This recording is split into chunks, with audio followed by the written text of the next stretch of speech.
What if there's a million Elon Musks? Very, very weird.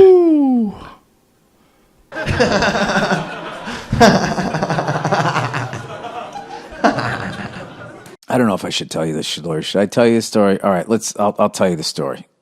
All right, so what do people do when they go out to the desert, right? They always take fucking mushrooms or peyote or whatever. So I finally decided, like, you know what? Fuck this. I'm going to try it.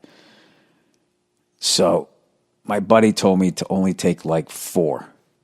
All right, so in my head, I'm like, okay, that means I should take 6. All right, because he's trying to ease me into this thing. It's like, I'm only going to do this once. I'm never going to do it again. I want to fucking see shit talking to me, right? So I say to my wife, I'm going to take 6. And she was like, well, why would you take 6? He told you to take 4. So I'm like, all right, you're probably right. You're probably right. All right. So the kids are in bed. It's a 4-hour ride. It's 10 o'clock at night. I'm like, fuck it, I'm going in, right? So I take this shit. One pill makes you nervous, right? So I take this shit. And it didn't take long. Like 40 minutes later, it hit me. It just kind of felt like I ate like a fucking pot cookie or something. And I don't know. There was a couple of times like the toilet looked like it was breathing, you know, or like a painting kind of looked like it was moving. But other than that, I wasn't like seeing shit, right?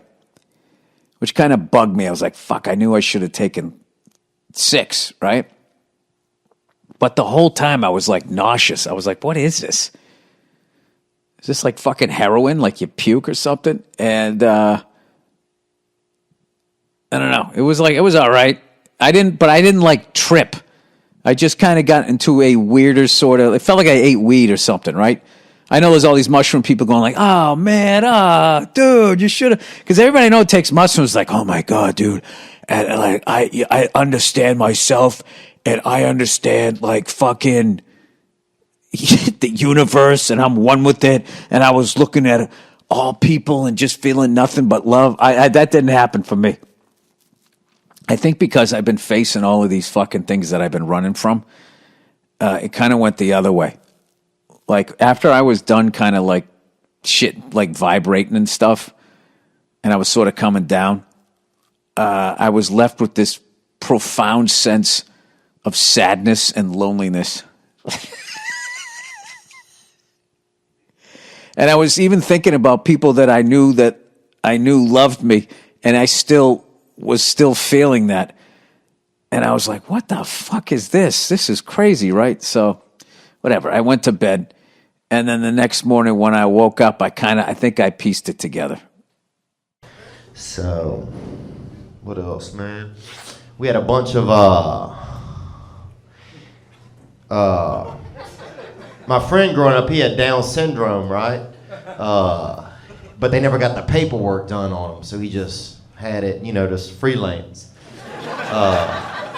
He did, because his mom was a drunk. She never got the papers done on him, And she said he didn't even have it. We're like, he has Down syndrome.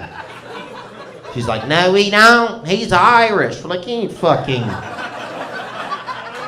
Irish. Nobody's that Irish. That's like 700% Irish.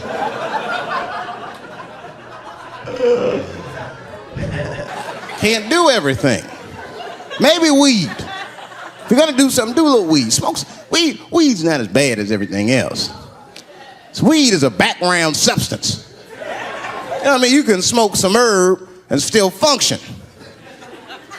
And you ain't crisp, but you'll function. Nothing higher than weed, though. I made that mistake one time. I was at a party, some guy gave me some shit. He's like, here, man, take this. It's fucking mushrooms. I took it, I forgot all about it, Then a couple days later, I found that shit in my pocket. I'm thinking, why not? Because I'm thinking it's like weed, some background shit. I planned my whole day out like it was weed. I'll chew this shit up, then I'll go to the barber shop, get my hair cut, and then I'll see a movie.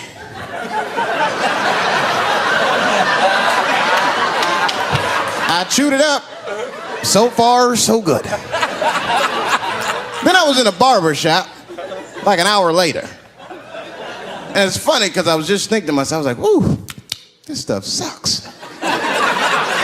Tastes like athlete's foot. I feel sick, but I'm not really high. Then I looked in the mirror. I saw the barber's reflection, man. It looked like a big penis was cutting my hair. I freaked out.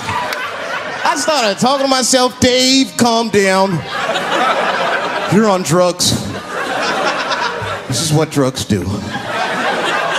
Okay, you know that there is no way that a penis can cut hair. But I started freaking out, man. I just couldn't take it anymore. I jumped out the chair, half my hair was cut, I didn't care. I didn't, I just gave a barber a handful of money. It was weird, the balls opened up. Anyway, I ran home, man. I ran home as fast as I could. It's tripping. I looked at the clock, it was 2:42. I was like, damn, 2:42. I gotta sober up. I had never been this high this early. I took a shower. I was still high. I said maybe music will do the trick. I listened to every CD I had. I was still high. Exercise, that's what I'll do. I ran around the block 4 times, still high. Took a nap, woke up, fucked up. I looked at the clock, it was 2:43. I said, God damn.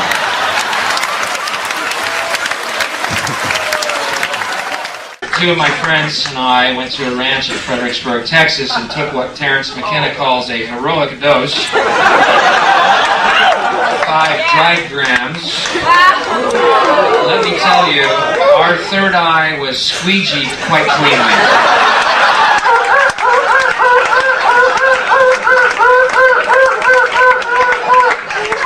Wow!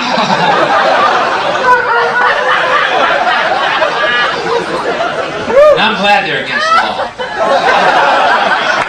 You know what happened when I took them?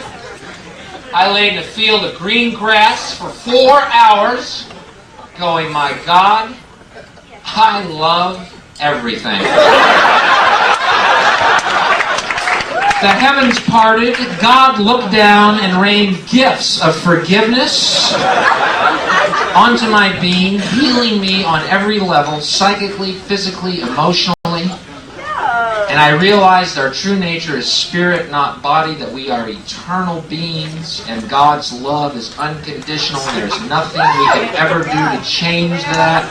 It is only our illusion that we are separate from God or that we are alone. In fact, the reality is we are one with God and He loves us. Now, if that isn't a hazard to this country, you see my point. Build nuclear weapons. You know what I mean?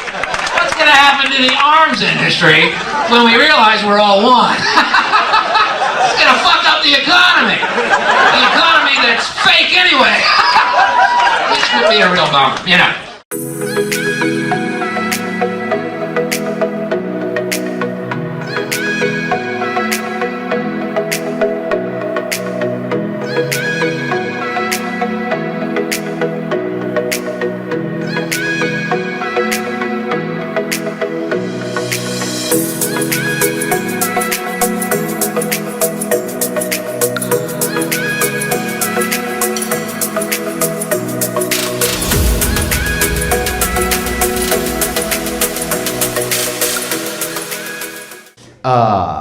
What were we talking about? Let me get back to this shit, dude. Oh, y'all keeping secrets, dude? You know them?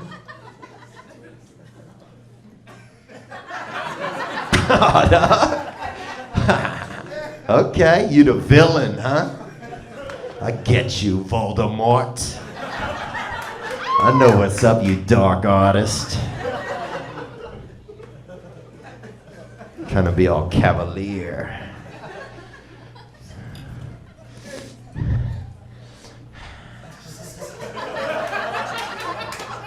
So, what else, man? Oh, my brother tried to fuck me when we were younger, bro. When we was children. He did, son. You thought I forgot about that shit, dude? Nah. Unforgettable. If I can remember that shit, my brother tried to fuck me when we was younger. We wasn't gays or nothing, we was children. And we was. He was 7, I was 5, and he just got early onset erections, I guess. And I guess he knew he could he was like a problem solver, and he would just try to hide him in my ass a little, you know? He did, bro. But we wasn't gays, we was just children. And he grew up. He got 3 kids now, man. He's a youth pastor, he's a great man, he's extremely successful. But he got early onset erections, he got hard in the front real early. And he would try to fuck me a little bit for about 1.5 years at our house. So, but this is how I would stop him. So for my 4th birthday, I got a bag of Jingle Bells, you know, and I got them engraved with my initials on every one of them. You know, it was a real special thing, and I would just shake the bag when I would get happy, you know, and at night though. Like I would get under the sheets, you know, and to make sure he wasn't trying to, you know, get my ass a little. Because we shared a room. I didn't tell you that. I didn't tell you a crucial fact, dude. Crucial fucking fact, bro. Investigators, y'all looking at him like you want information. We shared a room. I fucking forgot. I just remembered I was like, Let me tell you about a story so true. We're showing me style and it's all so cool. It's about a garment torn and frayed. Getting this threads, the story conveyed. Walking down the streets with holes in my teeth. These ripped things here, part of me you see. It ain't about the brand or the label it holds. It's about the journey, the stories it unfolds. In these ragged clothes I find my voice. A testament to resilience, my choice. From the streets to the stage I rock my style. In my tattered shirt I walk that mile.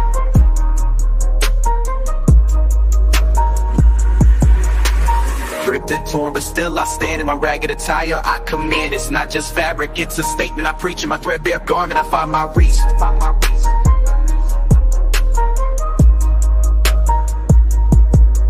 From the barrio to the bar, I make my mark. In my worn out jeans, I leave a spark. And they call it rags, but I call it art. In every stitch and tear, I play my part. It's the struggle of the streets, the hustle so real. In my tattered jacket, I seal the deal. A symbol of defiance against the status quo. My passion of pants, I let it show. It's not about the riches or the wealth I lack. In my faded hoodie, I stay on track. It's the heart of the hustle, the grind each day. In my worn out kicks, I find my way. Ripped and torn, but still I stand. In my ragged attire, I command. It's not just fabric, it's a statement I preach. In my threadbare garment, I find my reach. So here's to the ones with the clothes that tear. In our patched up attire we have, so let the world see our garments worn. For in our rags, our stories are born. In the language of the streets we speak. In our torn up clothes we find our peak. Pisces for some reason. I did. I am, dude. You don't care. You don't care. So this how I would keep him off me at night. I would hide under the covers, you know, and just, you know, and I would take the little bag of Jingle Bells and I would start at the bottom of my feet and I put one on each side of my bed sheet going up, you know, all the way up, you know, like a little alarm system, you know, all the way up to the top. And then I would just sprinkle a couple of JBs up here by my neck. And then if I heard a Christmas sound, that meant he was trying to do sex.